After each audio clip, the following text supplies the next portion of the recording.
finally, I want to ask you before we get to questions. So, just on a slightly different shift. So, I think you're familiar with John Vervaeke's formulation of the religion that's not a religion.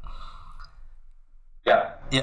So now I know you come from a more traditional religious background, but I know you seem to get along with people who come from a secular approach, and that's great. Do you see a role for something like a religion that's not a religion for the people who don't cohere, let's say, to the traditional religions? Do you think that is it a project that you're supportive of, given your background? Well, let me maybe say it this way. I think that, like, the symbolic way of understanding the world is that the world stacks up, and so things have to cohere at all the different levels. I think that the idea of an ecology of practices for me is difficult. It's difficult for a bunch of reasons. It's difficult because there's something about the meaning crisis, or the situation in which we're in, which is a manifestation of extremes, you could say. And one would be something like a move towards a totalizing narrative that we see. The other is also a move towards fragmentation, just a breakdown of cohesion.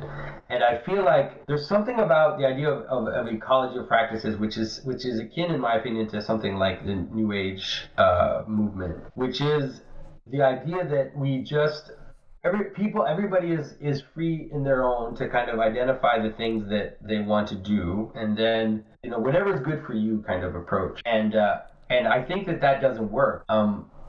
It doesn't work because, first of all, it doesn't lead us to cohere together in terms of a common of something which binds us together, and also because the thing about transformation is that there are certain aspects of transformations which you don't like and you can't see.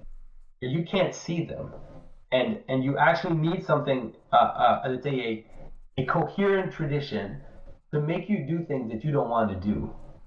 And it sounds unpleasant, but that's actually reality. And so, it's like what happens in a lot of, like, let's say I use the New Age as an example. Like, what I see in a lot of New Age people is that people pick and choose the things that fit their ego. They don't do it on purpose, right? They're not malicious, but they end up picking all the things that fit with their little ego, and then they create a spirituality which is a reflection of their ego. Whereas what traditions do is that they force you to do things that you don't want to do. They also force you to be in contact with people that you wouldn't be. Like going to church, man. You get everything there. You get all the sins are there. All the people. It's closer to like a family, where a family is great, because what a family does is it forces you to be in contact with people that you didn't choose, like your kids. All these people that are around you. So I think that's the difficulty with this type of practice, which is because it ends up being everybody does their own thing, and everybody kind of picks and chooses what they want to do, and there's nothing forcing you to do things you don't want to. Then it will kind of, I think that ultimately maybe it can lead people in circles at some point.